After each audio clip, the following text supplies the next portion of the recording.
नमस्कार, मी राहुल कुलकर्णी. NDTVमध्ये तुमचं स्वागत आहे. महाराष्ट्राच्या सहकार चळवळीकडे बघत असताना खंत वाटते, पण सिव्हिल एव्हिएशनच्या अनुषंगाने महाराष्ट्राचा विचार करत असताना मात्र आशादायक चित्र आपल्याला दिसतं. ते का दिसतं ह्याची चर्चा करण्यासाठी या शनिवारच्या विशेष मुलाखतीमध्ये ह्या विभागाचे राज्यमंत्री श्री मुरलीधर मोहोळ, जे केंद्रात फार उत्तम काम करतात, ते आपल्यासोबत आहेत. तुमचं स्वागत आहे NDTVमध्ये. नमस्कार. खंत याची आहे की महाराष्ट्र आणि गुजरातशी तुलना केली की गुजरात फार पुढं निघून गेलं आणि महाराष्ट्र खूप मागे राहिलं आणि आता तर त्यांनी विद्यापीठ पण घेऊन टाकलं असं दिसतंय. मुळामध्ये देशामधल्या जर आपण पाहिलं तर 3-4च राज्य जिथे सहकार मोठ्या प्रमाणात आहे. आजही महाराष्ट्र एक नंबरला आहे. मी तुम्हाला सांगतो नंबर्समध्ये आज पाहिलं तर देशात तुम्ही जवळपास 8,40,000 सहकारी संस्था आहेत. त्यातल्या एकट्या महाराष्ट्रात 2.25 लाख आहेत. एकट्या महाराष्ट्रात.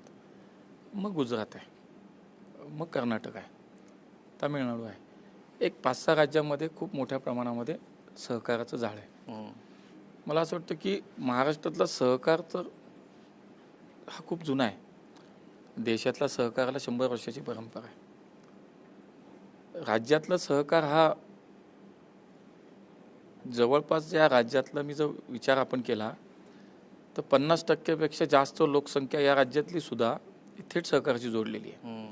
मग गावातली आमची विविध कार्यकारी सेवा सोसायटी आहे, आमची डेअरी आहे, जिल्हा बँक आहे, आमची मल्टी स्टेट कोऑपरेटिव्ह बँक आहे, सोसायटी आहे, पतसंस्था आहे, साखर कारखाने आहेत. अशा वेगवेगळ्या याची जोडलेले आहेत. दुसरा मुद्दा आला विद्यापीठाचा. तर शेवटी विद्यापीठ करताना सर्व गोष्टीचा विचार केला गेला.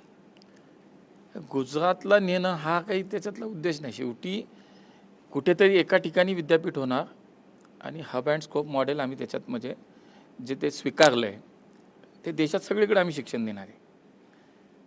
स्वाभाविकपणे इरमासारखी एक संस्था गेले अनेक वर्ष, अनेक दशकं सहकारातल्या शिक्षण आणि प्रशिक्षण या क्षेत्रामध्ये विषयामध्ये खूप काम केलं आहे. आज इन्फ्रास्ट्रक्चर तयार आहे. 60 एकर जागा आज उपलब्ध आहे. 40 एकर जागा लगेच मिळते आहे. आज तिथं फॅकल्टी अवेलेबल आहे. टीचिंग नॉन टीचिंग स्टाफ तयार आहे. इमिजिएटली आम्हाला विद्यापीठ चालू करायचं असेल तर इरमा हे पहिला पर्याय असा होता की जिथे लगेच आम्ही चालू करू. आणि केंद्रीय मंत्री पण तिथलेच आहेत. स्वाभाविक आहे. मंत्र्यांचा विषय मी तुम्हाला सांगितलं ना की कुठे होऊ शकतं ना, असं नाही त्याचा अर्थ होत की ते तिथं आहे म्हणून तिथं आहे, असा काही मुद्दा नाही. मी मगाशी म्हटलं तसं हब अँड स्कोप मॉडेल आहे आमचं. आता आम्ही त्याच्यामध्ये विचार केला की देशामध्ये कुठल्याही राज्यात हे ऐच्छिक आहे. शेवटी मुद्दा तोच येतो की मग राज्याचा सहकार विषय हा राज्याचा आहे.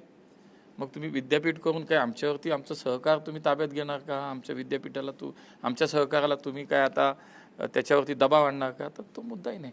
त्यामुळे देशातल्या प्रत्येक राज्यामध्ये आता आम्ही हब अँड स्कोप मॉडेलच्या अनुसार जिथं हवं तिथं आम्ही देणार. शाळा असेल, काही कॉलेजेस असेल, संस्था असतील, त्याला ॲप्लिकेशन द्यायचं असेल, नवीन करायचं असेल तेही देणार. आणि शिवाय हाही मुद्दा आला की मग शेवटी तुम्ही पुन्हा इंग्लिश आणि हिंदीमध्येच करणार का? नाही, आम्ही देशातल्या प्रत्येक राज्यातली ती प्रांतिक भाषा आहे.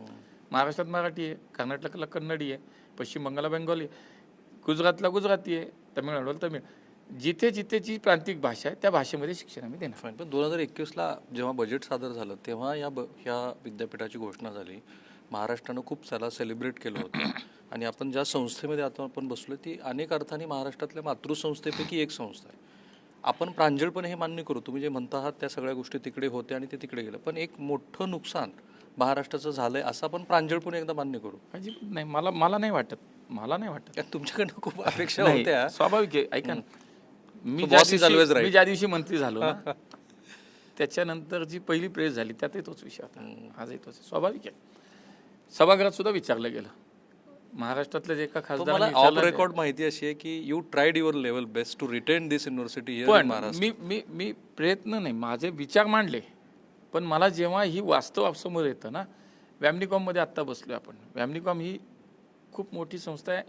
गेल्या अनेक वर्ष सहकारच्या क्षेत्रात प्रशिक्षणाचं काम करणारं इन्स्टिट्यूट आहे. खूप चांगली संस्था आहे. पण मी म्हणालो तसं शेवटी देशाचा विचार करून जेव्हा एक विद्यापीठ तयार करतोय त्यावेळेस सगळ्या गोष्टीचा विचार करावा लागेल. तुम्ही पण व्यामनिकॉमचं महत्व कमी नाही होणार. तुम्ही मुख्यमंत्र्यांना भेटला होतात, मला जेवढी माहिती आहे नाही, मुख्यमंत्री या विद्यापीठासंदर्भात काय काय गोष्टी नाही, करता मी- येतील, मी नाही. इनफॉर्मली झाली असेल भेट नाही, तुमची? मी मंत्री झाल्यानंतर मला माझ्या मिनिस्ट्रीमध्ये तिथे काय प्रयत्न करता येईल. काही लोकांनी पत्र मान्य देवेंद्रजींचे केलं असावं, पण मला वास्तव माहिती होतं. लक्षात घ्या, व्यामनिकॉमचं महत्त्व काय कमी नाही होणार यांनी. व्यामनिकॉम ह्या त्रिभुवन विश्वविद्यालयाचा एक महत्त्वाचा पार्ट असणार आहे, महत्त्वाचा भाग असणार आहे.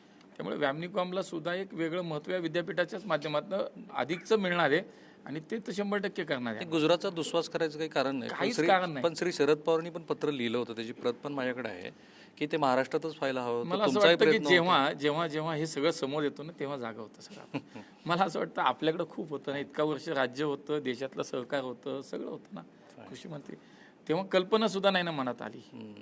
आज होतंय म्हणल्यानंतर मग कुठंतरी काहीतरी सुरू करायचं, मग ते पुन्हा त्या लाईनवर जायचं, गुजरात नाही ना.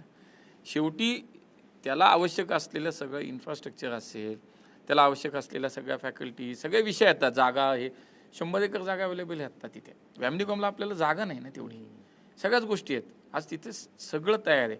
मी म्हटलं तसं इमिजिएटली आम्ही येत्या शैक्षणिक वर्षापासून सुद्धा विद्यापीठ चालू करू शकतो, अशी व्यवस्था आहे. एक मला राहून असा विचार होतो की कॅपिटलिस्टिक वर्ल्डमध्ये जेव्हा गुजरात अपवाद वगळता सगळ्या देशभरातला सहकार हा रसातळाला गेला, आणि तुम्ही म्हणालात की महाराष्ट्रात सहकार होता तो आणि थकलाय आणि खरं तर तो संपलाय. अशा वेळेला जेव्हा विविध कार्यकारी सोसायट्यांना बळकट करणं, मॉडेल ॲक्टमध्ये बदल घडवून आणणं, 150हून अधिकच्या व्यवस्था त्यांच्यासाठी संधी म्हणून उपलब्ध करून देणं, हे घड्याळाचे काटे उलटे फिरवण्यासारखं नाही आहे का? नाही, मला असं वाटतं की बघा, गुजरातचं आपण अमूलचं मॉडेल ते तर थोडं बाजूला ठेवू, आपण त्याच्यावर बोलायचंच आहे आपल्याला. पण जगभरात सहकार म्हणून त्यांनी ते चालवलं ना त्यांनी. आज माझ्या माहितीप्रमाणे जवळपास 36 लाख सदस्य अमूलचे, 60,000 कोटीचा टर्नओव्हर झाला. जे काय थेट त्या 36 लाख शेतकऱ्यांना पैसे जात आहेत दुधाचे, हे सहकार त्यांनी टिकवलं. मान्य. मला असं वाटतं की राजकीय दृष्ट्या मी त्याच्याकडे नाही पाहत, पण महाराष्ट्रातलं सहकार आजही ताकदीनं उभं आहे. माझं मत आहे, आजही ताकदीनं आपलं सहकार काही सेक्टरमध्ये आहे ना. आज विषय आला पॅक्सचा, तर अनेक सेवा गावातल्या विविध कार्यकारी सेवा सोसायटी ज्या आहेत ना, त्यांचं कार्यच मर्यादित होतं. हा विचार कोणीच नाही केला की जर मी त्या गावातली विविध कार्यकारी सेवा सोसायटी, ज्याला पॅक्स म्हणतो, पॅक्सचं मी आर्थिकदृष्ट्या सक्षम केली, तर त्या गावातलं एक एक कुटुंब, एक एक शेतकरी परिवार समृद्ध होईल, त्याला जास्तीचे पैसे मिळतील, त्याला लोन मिळेल, त्याला त्याचे शेतीसाठीचे अवजार घेता येतील, बी बियाण्यासाठी कर्ज घेता येतील, काय जे वाटेल ते करता येईल त्याला. पण हा विचार नाही झाला. गावातल्या सोसायटीचं काम काय होतं आजपर्यंत? जिल्हा बँकेकडनं पैसे घ्यायचे विशिष्ट व्याजदरानं आणि खाली शेतकऱ्यांना त्याच्यातनं थोडं वाढवून शेतकऱ्यांना द्यायचं, एवढंच काम होतं. मग ते काहीच होऊ शकत नव्हतं त्याच्यात, आणि म्हणून मोठ्या संख्येने पॅक्स बंद होत गेले. शेवटी ते चालूच शकत नाही. लक्षात घ्या.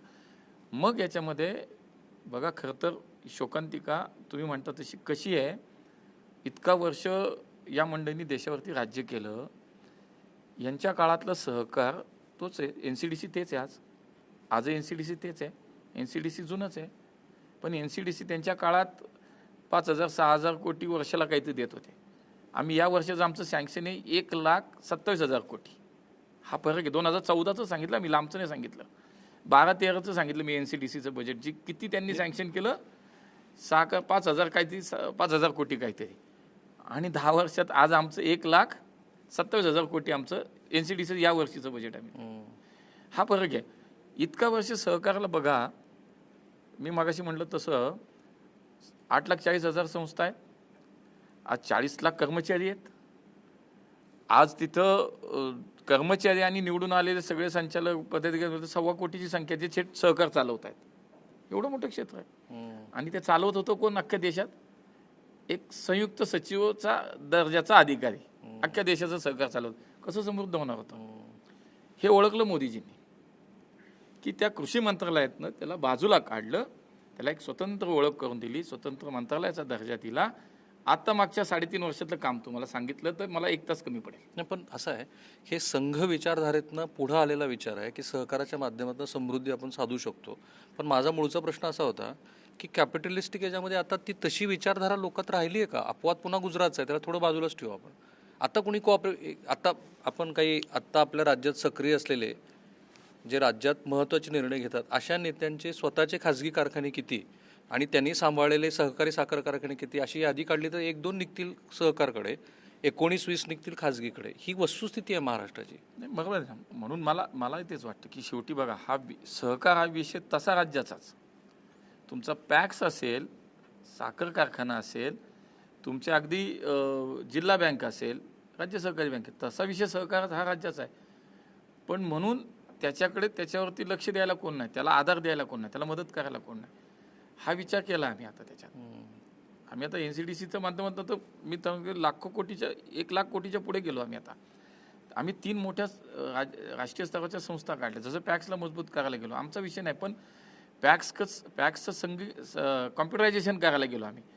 आज आम्ही 2,500 कोटी रुपये आमच्याकडनं सरकारने केले. तर त्या पॅक्स तर काही आमचा विषय नाही, पण आमचा उद्देश तो आहे ना, तिथल्या कामात सुलभता यावी, तिथल्या पारदर्शकता यावी, तिथले चुकीचे विषय थांबावेत, सहकार अधिक गतीनं चालावा, हाच उद्देश आहे. ठीक आहे, काही अनियमितता दिसतीये, सहकाराचं खाजगीकरण झालेलं पण पाहायला मिळतंय.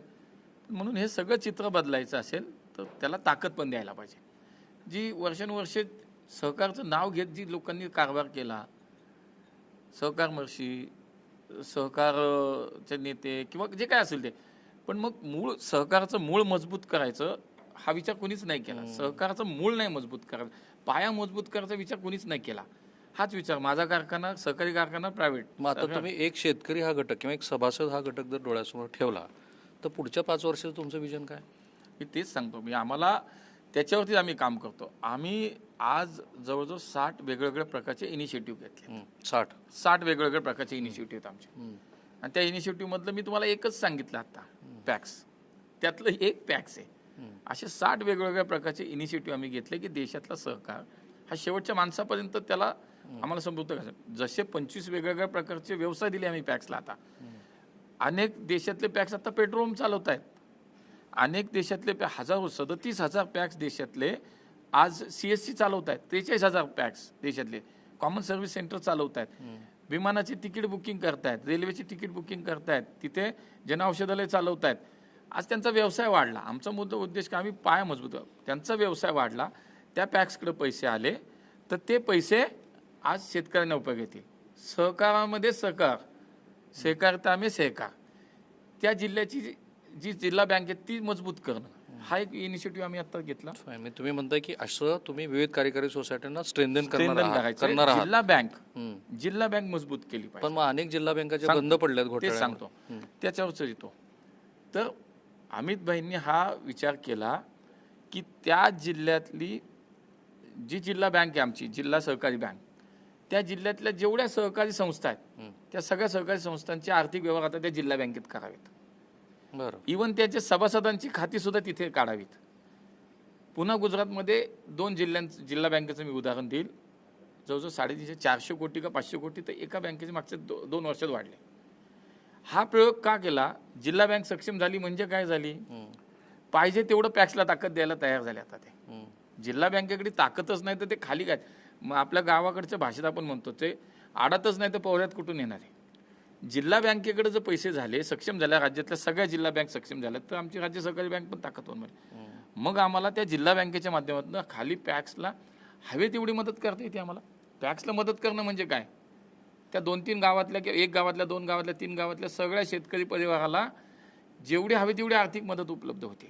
तर हा विचार केला आहे शेतकऱ्यांच्यासाठी, त्यांच्या मालाला, उत्पादनाला विदेशी बाजारपेठेचं व्यासपीठ मिळावं म्हणून आम्ही राष्ट्रीय स्तरावरच्या जे काही 2-3 संस्था काढल्या त्यातली एक संस्था आमची NCEL, national cooperative export limited, त्याच्यासाठी आता देशातल्या पॅक्समधले जवळजवळ 37,000 पॅक्स आमच्या या 2-3 संस्था 3 संस्था त्याचे सभासद झाले. आता एक आम्ही ऑर्गॅनिकला महत्त्व देतोय, ऑर्गॅनिकचा प्रसार करण्यासाठी NCOL केलं.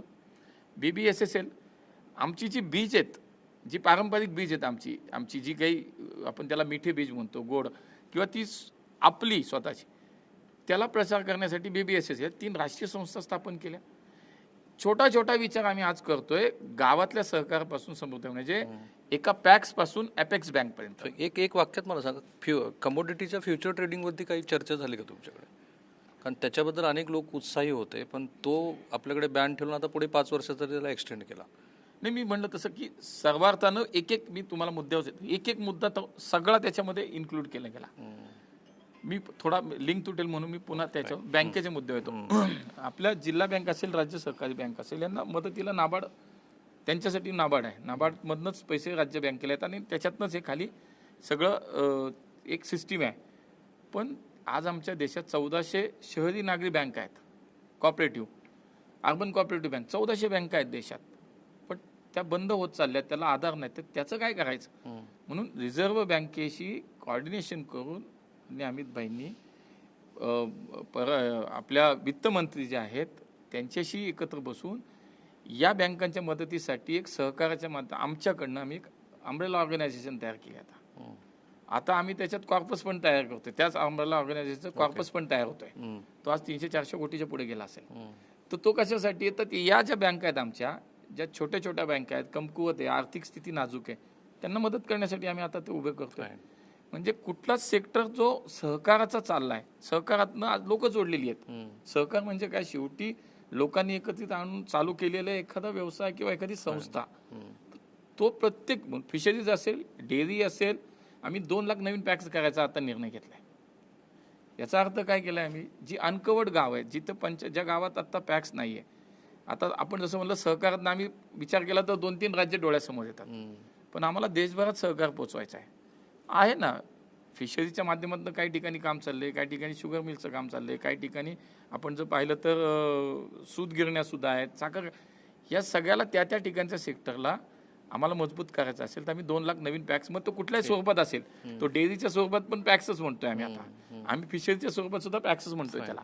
आता त्या 2 लाख नवीन पॅक्स आम्ही जेव्हा उद्दिष्ट डोळ्यासमोर ठेवलं, 15,000 पॅक्स आमचे झाले नवीन. अच्छा, 15,000 हा विचार नाही कोणी केला. आता पॅक्स बंद पडत चालले होते, संख्या कमी होत चालली होती, आम्ही वाढवायच्या दृष्टीने चाललोय आता. त्यामुळे आता देशात 2 लाख नवीन पॅक्स बनवतोय आम्ही. आणि मग हे पॅक्स बनवल्यानंतर जिथं पॅक्स, ज्या गावात संस्था नाही ती संस्था आणायची. एक प्रयोग जो कदाचित श्री देवेंद्र फडणवीस यांच्या पुढाकाराने झाला, तो म्हणजे नागपूर बँकेला रिझर्व्ह बँकेकडून 500 कोटी रुपयाची रोखे काढण्याची परवानगी मिळाली. आपल्याकडे किमान 15 जिल्हा बँका अशा दिसतील की ज्या पूर्णपणे बंद अवस्थेत आहे.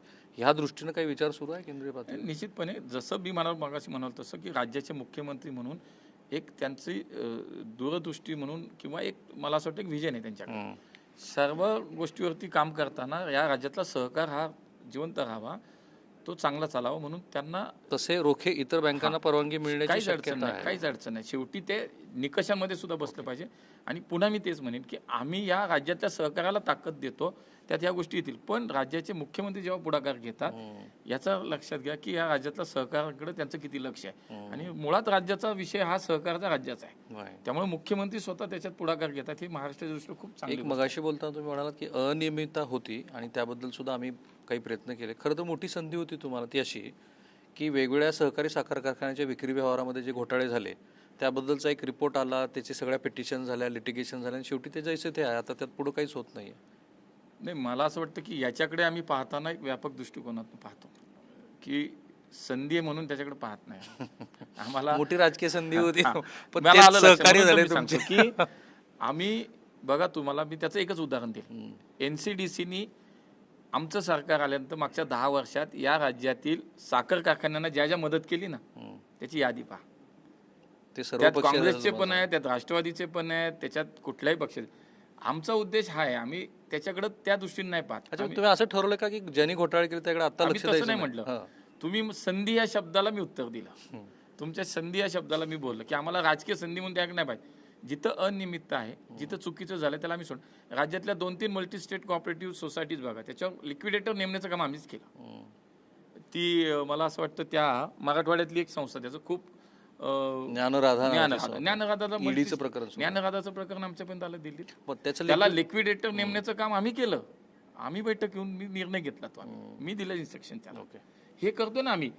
त्यामुळे त्याची हायगाय नाही कुणाची करणार आम्ही. मग तिथं कुणी असो, तो कुठल्याही विचाराचा असो, राजकीय पक्ष असो, आम्ही त्याला काही कोणाला पाठीशी नाही घालणार. पण एखादा चांगली संस्था चालली आहे आणि त्याला जर मदत करायची, मग त्याच्यात आम्ही पाहत नाही जयंत पाटील साहेबांची का दिलीप देशमुख साहेबांची. आम्ही नाही पाहिलं, आम्ही सगळ्यांना मदत केली. पण आता ज्ञानराजाचा विषय काढला आणि ही मुलाखत आता तेच लोक बघणार, कारण ते 4.5 लाख जवळपास सभासद आहेत. तर तो जो लिक्विडेटर आहे, जी ईडीची कारवाई आहे, तर हे पैसे त्यांना परत कसे मिळणार आहेत? आता मला असं वाटतं की आम्ही त्याच्यात जी प्रक्रिया आहे आमच्याकडनं तर पूर्ण केली. ईडीने ती मला असं वाटतं की प्रॉपर्टी अटॅच केली. त्यामुळे आता त्याच्यातला पुढची जो प्रक्रियेचा पार्ट आहे, जसे जशी ती लिक्विडेशन सुरू होईल, त्याचे जेव्हा ते प्रॉपर्टी विकणं किंवा त्याच्यातनं हे सहाराला खूप काम करतो. आता सहारावरती त्याच पद्धतीने काम करतो.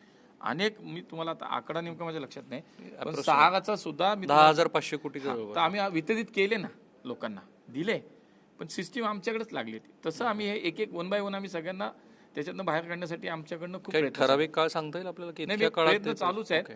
त्याच्यामध्ये जी प्रक्रियेचा पार्ट आहे, तर त्याच्यामध्ये आम्ही तर निश्चितपणे ईडीच्या माध्यमातून तेच सोडून त्या प्रॉपर्टीतनं लोकांना लवकरात लवकर कसे पैसे मिळतील यासाठी निश्चित. पण तुम्ही केंद्रीय राज्यमंत्री झाल्यानंतर तुमच्याकडे त्या साखर कारखान्याच्या विक्री व्यवहाराच्या घोटाळ्याची काही कागदपत्र आली का? हे बघा, शेवटी आमच्यापर्यंत जे येतं त्याच्यावरती आम्ही 100% काम केलं पाहिजे. हे माझं तर काम आहे ना. ते मदतीचं असेल, ते आक्षेप एखाद्याचा असेल, एखाद्याची तक्रार असेल, ती राजकीय दृष्ट्या असेल अथवा नसेल, पण जिथं चुकीचं आहे, चुकीचं जे काही येईल त्याच्यावरती नक्की काम करणार. पण असे आले न्याय का? द्यायचं काम केलं पाहिजे आणि चुकीचं असेल त्याला शिक्षा झाली पण पाहिजे. असे कागद आले का तुमच्याकडे? येत राहतात. मग सध्याचं स्टेटस काय साखर कारखान्याच्या विक्री व्यवहारासंदर्भातलं? नाही, आता स्पेसिफिक असं सांगता नाही येणार, पण असे विषय येत राहत आहेत. Fine. आता ह्या मुद्द्यापासून आपण थोडं पुढे जाऊ. अमूलसारखा एक उत्कृष्ट ब्रँड हा गुजरातने तयार केला. आता त्याचं जवळपास 75,000 कोटी रुपयाचं टर्नओव्हर आहे. ते US लाही पोचले आणि जगाच्या कोपऱ्यात सगळे पोचले. महाराष्ट्रामध्ये जसं कर्नाटकमध्ये नंदिनी ब्रँड आहे, त्याची खूप मधल्या काळात चर्चा झाली. एकही महाराष्ट्राचा स्वतःचा ब्रँड नाही आहे. आता तुम्ही सहकारात एवढं उत्तम काम करताय, तर एक महाराष्ट्राचा वेगळ्या पद्धतीच्या प्रोडक्टचा एक ब्रँड असावा, असा काही विचार आहे का? नाही, आता बघा, ही काही चळवळ 1-2 दिवसात नाही उभी राहिली. आता त्याला स्वातंत्र्यपूर्व काळापासूनची चळवळ आहे. मला असं वाटतं अमूलच्या स्थापनेला सुद्धा जवळपास आता एक 70-80 वर्ष साधारणतः, काहीतरी एक 100 वर्ष अमूलच्या ह्याला माझ्या माहितीप्रमाणे 100 वर्षापेक्षा जास्त मोठा काळ झाला. अमूल आज जगभरातला एक मोठा ब्रँड झाला. हे शून्यातून सुरू झालेला प्रवास इतका मोठा 100 वर्षाचा प्रवास आहे. नव्यानं महाराष्ट्रात एखादा ब्रँड करायचा विचार केला तर ते काय असं लगेच सहजासहजी शक्य नाही. पण महाराष्ट्रात असे अनेक आपल्याला दिसतंय. गोकुळसारखं एक चांगला ब्रँड आपल्याकडे आहे. पण तो पॅन महाराष्ट्र आणि पॅन नॅशनल नाही. हा, नाही, ठीक आहे. फक्त आता काय झालं की महाराष्ट्रातला सहकारच इतका मोठा आहे, ह्या सगळ्यांनी मिळून त्याच्यात एका ह्याच्यावरती लक्ष केंद्रित केलं आणि ते आज नाही, ते वर्षानुवर्ष करत आले. आता आपल्याला त्याच्यावरती काम करायला लागेल, तर त्याला वेळ द्यावा लागेल, त्याच्यावरती सर्वसंमती लागेल. शेवटी हे कुणाला नको आहे, आपल्याला हवंय. पण शेवटी आज प्रत्येक जिल्हा बँक वेगळी, जिल्हा दूध संघ वेगळा, सगळे सेक्टर कारखान्याचे विषय वेगळे, इन्स्टिट्यूट वेगळ्या वेगळ्या चालल्यात, सगळ्या विचाराच्या वेगवेगळ्या विचाराची लोक वेगवेगळ्या ठिकाणी काम करतात. तर हे सगळं वन लाईनवर, एका लाईनवरती आणणं इतकं सोपं आता तरी नाही, पण भविष्यात याचा विचार करण्यासारखा आहे. कोऑपरेटिव्ह मधला एक शेवटचा प्रश्न असा आहे की मधल्या काळामध्ये श्री नितीन गडकरी यांनी पुढाकार घेऊन विदर्भामध्ये मदर डेअरीच्या माध्यमातून दुधाच्या संदर्भात बरेच प्रयत्न केले. मराठवाड्यात तिथे प्रयत्न झाले, पण ते फारसे यशस्वी झाले नाहीत. आता पार्ट 2 म्हणून त्या दृष्टीनं काही ते करता येईल असा विचार होता. ते इतके फ्रस्ट्रेट झाले होते, मला माहिती आहे की 20 कोटी रुपये जे खर्च करणं अपेक्षित होतं तेही खर्च झाले. सो आता सेंट्रलाइज पद्धतीच्या ज्या एजन्सीज आहेत त्याच्या माध्यमातून महाराष्ट्रात दुधासंदर्भात काही आपण करतोय? नाही, आता 2 विषय आहेत आमच्याकडं. कॉपरेटिव्ह हा विषय म्हटलं की थेट आमच्याकडे येतो. ॲनिमल हजबंडरी ही अशी एक मिनिस्ट्री आहे की हे विषय, काही विषय हे थेट त्यांच्याशी निगडीत आहेत. आणि त्यामुळे मग काही विषय जसे आहेत की मी आमचे नाही असं म्हणून नाही, कॉपरेटिव्ह विषय, मग त्याच्यात डेअरी सुद्धा आहे, त्याच्यात फिशरी सुद्धा आहे. पण मिनिस्ट्री आमची नसेल तरी सुद्धा आम्ही एक जॉईंट मिनिस्ट्रीली आमची एक कमिटी आहे, म्हणजे त्याच्यामध्ये स्वतः अमित भाई काम करतात. आणि मग वेळोवेळी, उदाहरणार्थ आम्हाला आता पॅक्सला पेट्रोल पंप द्यायचे, तर आमच्या पॅक्सची संख्या किती, मागणी किती, मग आम्ही त्या मिनिस्ट्रीचे अगदी मिनिस्टर आणि त्यांचे सगळे सेक्रेटरी किंवा संबंधित अधिकारी एकत्रित मिटिंग होते. मग तुम्ही आमच्या एवढ्या पॅक्सला मागणी तुम्ही काय, असे प्रत्येक मिनिस्ट्रीशी आमचे कॉपरेटिव्ह सेक्टरसाठी, ॲनिमल हजबंडरी असेल, कृषी असेल आणि पेट्रोलियम असेल, अनेक मिनिस्ट्री ज्या वेगवेगळ्या सेवा देणार आहेत, तर त्या सहकाराशी जोडण्यात आमच्या कॉपरेटिव्ह सोसायटी आहेत. तर त्यांना ताकद देण्यासाठी म्हणून आम्ही ही इंटेल मिनिस्ट्रीली सुद्धा आमची एक कमिटी आहे, त्याच्यामध्ये सुद्धा खूप काम आहे याच्यासाठी. फाईन. श्री मुरलीधर मोहोळ हे नगरसेवक, महापौर आणि आता राज्यसभा सदस्य आणि मंत्री झालेत. ते प्रसन्न व्यक्तिमत्व आणि त्यांनी मला सांगितलं या मुलाखतीमध्ये ते काही गोष्टी लपवून ठेवणार नाही. तर ती इंटरेस्टिंग गोष्ट मी त्यांना विचारणार आहे. मी खंत तर सांगितली, पण मला आनंद वाटतो की महाराष्ट्रामध्ये सिव्हिल एव्हिएशनमध्ये खूप गोष्टी घडत आहेत. कोकणापासून ते विदर्भापर्यंत अनेक गोष्टी घडत आहेत. तर ह्या काय घडत आहेत? नाही, मला असं वाटतं की महाराष्ट्रात तर घडतायत, पण पूर्ण देशात घडतायत. ऑब्व्हियसली. मागच्या 10 वर्षात एक उदाहरण बघा, की मागच्या 10 वर्षात देशातील विमानतळांची संख्या होती 74. आज विमानतळांची संख्या देशातल्या 159 आहे. 2 विमानतळ आमची तयार आहेत, तिची उद्घाटनाच्या प्रतीक्षेत आम्ही. ओके. म्हणजे 161 विमानतळ आज तयार झाली. मागच्या 10 वर्षात किती वाढली बघा. ही प्रगती देशातली आहे. आज महाराष्ट्रात सुद्धा बघा, आपण देश म्हणा, महाराष्ट्र म्हणा, कुठल्या दिशेने चाललोय? प्रगतीच्या दिशेने वेगानं चाललोय. पूर्वी लोकांची मागणी काय असायची? एस टी त्या गावापर्यंत पोहोचली पाहिजे, एस टी इथपर्यंत पोहोचली पाहिजे, आम्हाला रेल्वे मुंबईला पाहिजे, रेल्वे दिल्लीला पाहिजे, रेल्वे इकडं जुनागडला पाहिजे, रेल्वे कुठं खाली साऊथला पाहिजे. आज लोक विमान मागतायत.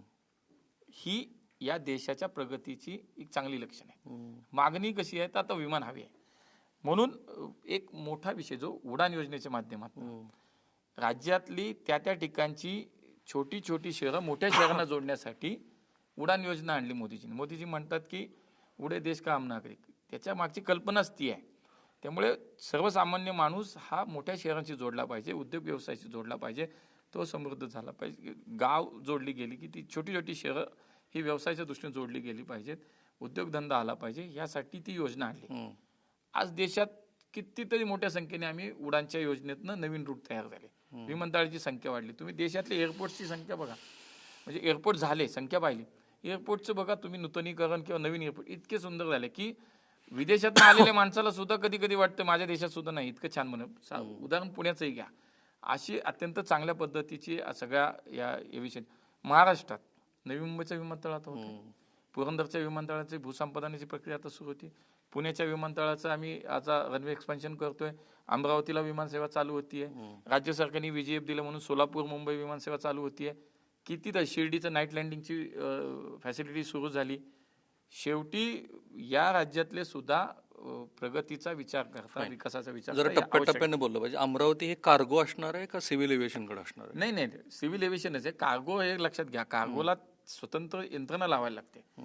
आज देशातलं कार्गो 85% कार्गो आहे ना, हे तुमच्या आपल्या रेग्युलर फ्लाईटमध्येच जातं. फाईन. 15% फक्त कार्गोची स्वतंत्र व्यवस्था केली जाते, जे जात नाही असं, जे त्याला सेपरेटच विमान लागेल.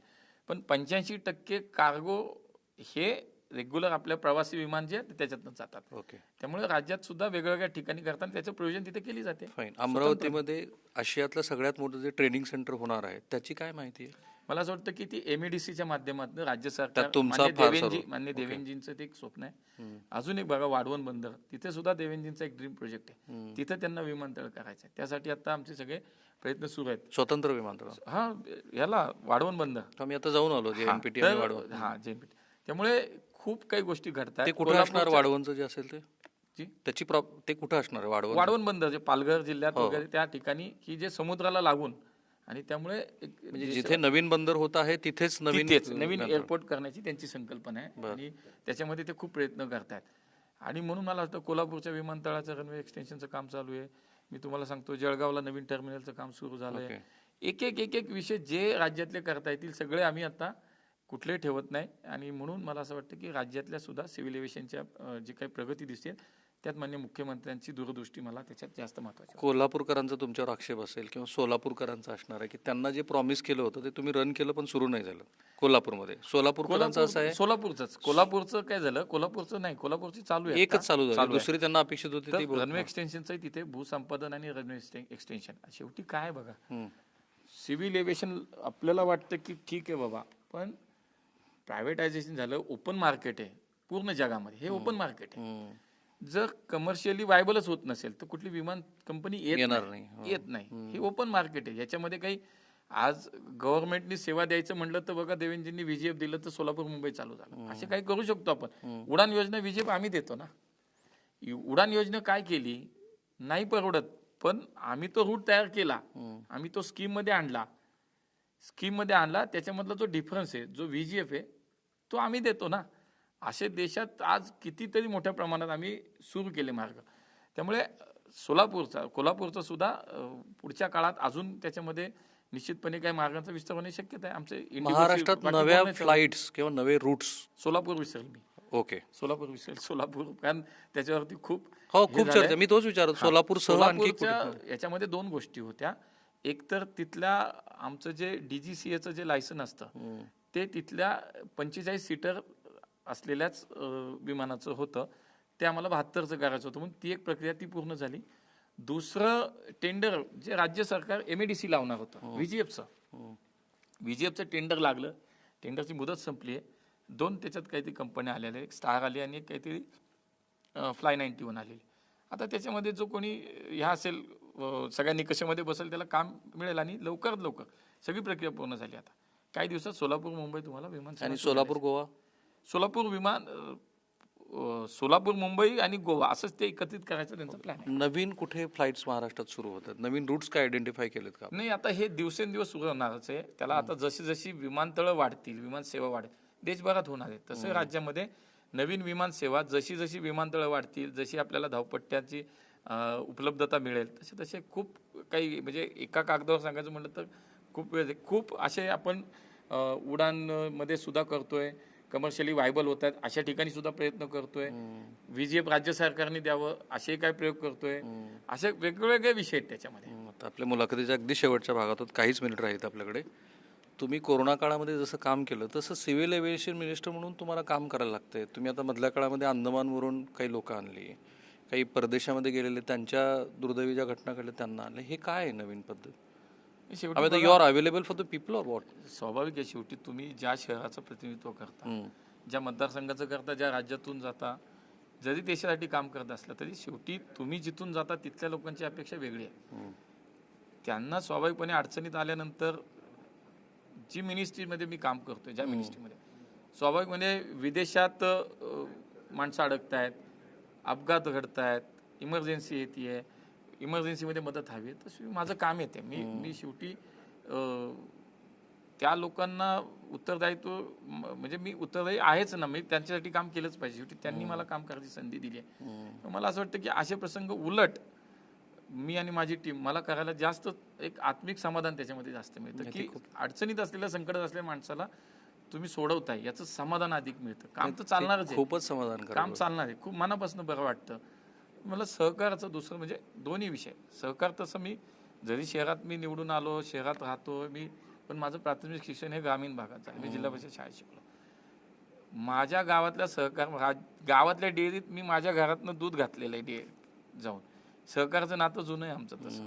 त्यामुळे माझे वडील, आता विषय आला सहकार, जिल्हा सहकारी बँकेचा विषय झाला, देशाच्या बँकेचा विषय बोलला, पण एका पुणे जिल्हा सहकारी बँकेत 35 वर्ष शिपाई म्हणून ज्यांनी नोकरी केली, आज त्या सहकाराचं मी देशभराचं काम पाहतोय. मला असं वाटतं की हे माझ्या पक्षात, माझ्या संघटनेत, माझ्या ह्याच्यात, माझ्या नेत्यांच्या ह्याच्यात नेतृत्वात हे घडतं. त्याचा एक वेगळा आनंद आहे. एक त्याला गर्व नाही, त्याला एक अभिमान आहे की एका प्रतिकूल परिस्थितीतनं सहकाराशी कुठंतरी जोडलेलं गेलं माणसं आहे. रसाचं गुऱ्हाळ होतं आमचं पुणे, स्टील ग्राउंडेड. रसाचं गुऱ्हाळ होतं, म्हणजे उसाशी पण जोडलंय मी, साखर कारखान्याशी नाही जोडलं, तशा अर्थाने जोडलेलं, साखर कारखान्याशी नाही जोडलं, पण त्या उसाशी जोडलं. तो रस घेऊन मग तो ट्रे घेऊन ठिकठिकाणी ऑर्डर जिथं असेल, वडील सांगायचे इथे जा तिथे जा, तर तेही केलं. त्यामुळे ऊस, साखर, जिल्हा बँक या सगळ्याशी जोडलं गेलो आणि एका शहराचं जे भविष्याचं एका मोठ्या विकसित शहराचं प्रतिनिधित्व मी करतो, जे भविष्याकडे पाहता या देशातील एक सर्वोत्तम शहर होण्याच्या दृष्टीने आम्ही प्रयत्न करतो. त्या शहराचं प्रतिनिधित्व करताना स्वाभाविक सिव्हिल एव्हिएशन याच्याशी जास्त मला काम करावं लागतं. त्यामुळे पण मधल्या काळामध्ये तुमच्या ह्याच उदार वृत्तीमुळे एका मोठ्या माणसाने तुम्हाला फोन केला, त्यांचे चिरंजीव कुठेतरी चालले होते. काय झालं बघा, मला असं वाटलं की मी हे नंतरचे तुम्ही 4 मुद्दे सांगितले ते एक विसरले असं. कसं स्वाभाविक आहे, लक्षात घ्या काय होतं. पण झालं काय होतं, ही कॉल्ड यू, काही अडचण नाही. मी सगळ्यांना अगदी स्पष्टपणे सांगितलं, जेव्हा ती व्यक्ती कोण हे नाही पाहायचं, त्या व्यक्तीला जेव्हा वाटलं की माझा मुलगा संकटात आहे, माझा मुलगा अडचणीत आहे, हे जेव्हा त्यांनी मला सांगितलं तेव्हा त्यांना माहित नव्हतं तो कुठे चाललाय. ओके, तो विमानतळावरनं एक विमान, त्याच्या ड्रायव्हरने विमानतळावर त्याला सोडले, तो कुठे चाललाय, घरात बाद झालेत. आणि मला असं वाटतं त्याच्यावर जी 2 लोक आहेत ती चांगली नाहीत आणि कदाचित त्याच्या जीवाला काहीतरी बरं वाटेल अशी मला भीती वाटते. असं कोणी येऊन सांगितलं, कोणीही येऊ द्या, तर मला केलं पाहिजे ना. मी तिथं कोणी मंत्री आहेत का आमदार आहेत का खासदार हे नाही पाहिलं ना. हे नाही ना पाहिलं जात तिथे. तिथे तुम्हाला मदतीची अपेक्षा समोरच्या माणसाकडनं. आता ते नंतर बाकी विषय उलगडत गेले, पण काय त्यांनी झालं काय साधारण नाही. किती वाजता फोन केला तुम्ही? कारण नंतर खूप रंजक गोष्टी आणि तुमच्या ते खूप कार्यतत्परतेची चर्चा झाली खूप नाही, नंतर. स्वाभाविक आहे. लक्षात घ्या की काम सांगितल्यानंतर आपण अडचणी ते म्हणून मदतीला आलो. तर त्यांच्या दृष्टीनं खरंच अडचण असू शकते की नसते त्यांनाच आजही माहिती असेल, कदाचित तेच सांगू शकतील. पण मला असं वाटतं की एखाद्या विषयाला सुद्धा त्याचा किती विपर्यास करावा, पण तुम्ही किती- काय केलं किती कसं? मोठं करावं? How you manage it? म्हणजे तुम्हाला अनेक जणांना फोन करायला बघा, लागले. स्वाभाविकपणे मी जे केलं ते कायद्याच्या चौकटीत राहूनच केलं. तुम्हाला मदत हवी आहे, तुम्ही पुणे पोलिसांकडे जा, अर्ज करा. पुणे पोलीस आमच्या मंत्रालयाला मेल करते. ओके, अशी सगळी प्रक्रिया झाली. सगळं पूर्ण कशासाठी? So that is why he registered crime. अगदी. त्यामुळे त्यांना तिथे ते करावं लागलं असेल. त्यांना मेल का मी शेवटी जरी मी एका पदावर काम करत असलो तर माझ्या पदाचा किंवा माझ्या हातात असलेल्या सत्तेचा मी गैरवापर कदापि नाही करणार. कारण मी तो हे तुम्ही प्रयत्न त्यांना करणार. कळवलं की मी असं नाही करणार, की तुम्ही आधी काहीतरी कंप्लेंट येऊ द्या. ओके. आणि आजही तपासा. पुणे पोलिसांनी मेल केली मिनिस्ट्रीला आमच्या. मग आम्ही ATCच्या माध्यमातून आमच्या ह्या सगळ्या त्यांची जी काही हालचाल होती, मुवमेंट होती त्याच्यावर लक्ष देऊन त्यांना सूचना दिल्या पायलटला की आता तुम्ही देशाच्या बाहेर जायचं नाही, तुम्ही परत फिरा. आणि किती तास चाललंय सगळं? झालं आता इतकं कुठं लक्षात आहे, खूप दिवस झाले. त्याला रोज नवीन विषय येतात ना. त्यामुळे अडचणीत असलेला माणूस कोण आहे काय हे न पाहता त्याला मला- मदतीची गरज एवढंच मी पाहिलं. एखाद्या म्हणजे तुमचं खरंच कौतुक काय माहितीये का, द वे तुम्ही ते सगळं परत फिरवलं आणि ते बिचारे आपले चालले होते ज्या ठिकाणी इच्छित स्थळी जायचे, ते आले तर बाहेर पुणेच दिसलं. सो हे कसं झालं हे सगळं? नाही, ते उतरल्यावर त्यांना कळलं असेल घरातल्या समोर थांबल्यावरती. पण त्यांना कल्पना दिली नव्हती, म्हणजे पायलटलाही कळू दिलेलं नव्हतं, म्हणजे पायलटने त्यांना सांगितलं नाही. पायलटपर्यंत मेसेज जात नव्हता. मग दुसऱ्या विमानाच्या माध्यमातून त्यांना मेसेज दिला गेला आणि मग ते फिरले. एक चर्चा अशी होती की त्या चार्टर्ड फ्लाईटमध्ये काही पैसे होते. नाही, काही कल्पना नाही मला. हे त्याची काही नाही, काही असण्याचा संबंधच नाही. पैसे होते तर ते त्या दिवशी बाहेर आले असते किंवा असतील तर मलाही माहीत नाही. मी तुम्हाला तेच सांगितलं की मला अडचणीत आलेल्या माणसांनी जर हाक मारली तर मी त्याला मदतीला उभा राहणार. हे माझं गणित. नाही, अगदी कॅमेऱ्यासमोरही मी तुम्हाला सांगतो, मी अनेक वेळेला त्यांच्या कामाबद्दल बघितलं की अनेक लोक त्यांनी केलेल्या मदतीबद्दल जाहीर ट्विटही करतात. ते त्यांच्या मर्यादित असलेल्या गोष्टीमध्ये मधल्या काळात त्यांनी 2 पर्यटकांसंदर्भात घडलेली घटना ती तर आम्ही खूप एक्सटेन्सिव्हली कव्हर करण्याचा प्रयत्न केला. ग्रीन कॉरिडॉर त्यांनी केला आणि त्यातनं काही पर्यटकांना इथे आणून त्यांच्यावरती योग्य ते उपचार केले. पण ह्या श्री तानाजी सावंत यांच्या प्रकरणामध्ये तुम्हालाही टीकेचं त्यांनी व्हावं लागलं. हो ना, केवढं ट्रोल झालो मी. म्हणजे खरंच ते आहे बोललं पाहिजे आणि विनाकारण ट्रोल होत गेलो मी. आणि कशाला केलं असं नाही वाटलं तुम्हाला? किती आता ते नंतर होऊन गेलं काय हातात काय. आणि इतके त्याच्यावर मीम्स झाले, इतके सोशल मीडियावर ट्रोल झाले, काय म्हणजे मला आता म्हणजे विनोदी किस्से पण झाले. पण मी सांगतो की ठीक आहे, समाज माध्यमावरती जे काय घडतं तुमच्या हातात काही नसतं. ते नियंत्रण तुमच्या बाबा हातात पण नाही. त्यांनी काहीतरी मीम्स बद्दल सांगितलं तुम्हाला. बाबा तर काय आमचा कलाकार आहे ते. Thank you so much sir, thank you so much. हे खूप धन्यवाद. हे होते श्री मुरलीधर मोहोळ आणि त्यांनी त्यांच्या खात्याच्या सहकार विभागापासून ते श्री तानाजी सावंत यांच्यापर्यंत हा घटनाक्रम तुम्हाला सांगितला. मला वाटतं हे पहिल्यांदा असं इतक्या विस्तृतपणे आलं सर. पण मला चांगलं वाटतं की जो सहकार हा आताच्या 1991 नंतरच्या उदारीकरणानंतर संपला असं वाटत होतं, त्याला केंद्रीय पातळीवरती बळ दिलं गेलं. आणि चांगली गोष्ट ही आहे की पुण्याचे असलेले राज्यमंत्री हे ह्या विभागाचा कारभार बघतात. ही मुलाखत तुम्हाला कशी वाटली हे जरूर सांगा. ह्या व्हिडिओच्या कमेंट बॉक्समध्ये श्री मुरलीधर मोहोळ यांच्यासाठी काही मुद्दे असतील तर तेही जरूर तुम्ही पोस्ट करा. कॅमेरामन निकेतन माळे, मी राहुल कुलकर्णी, NDTV मराठी, पुणे.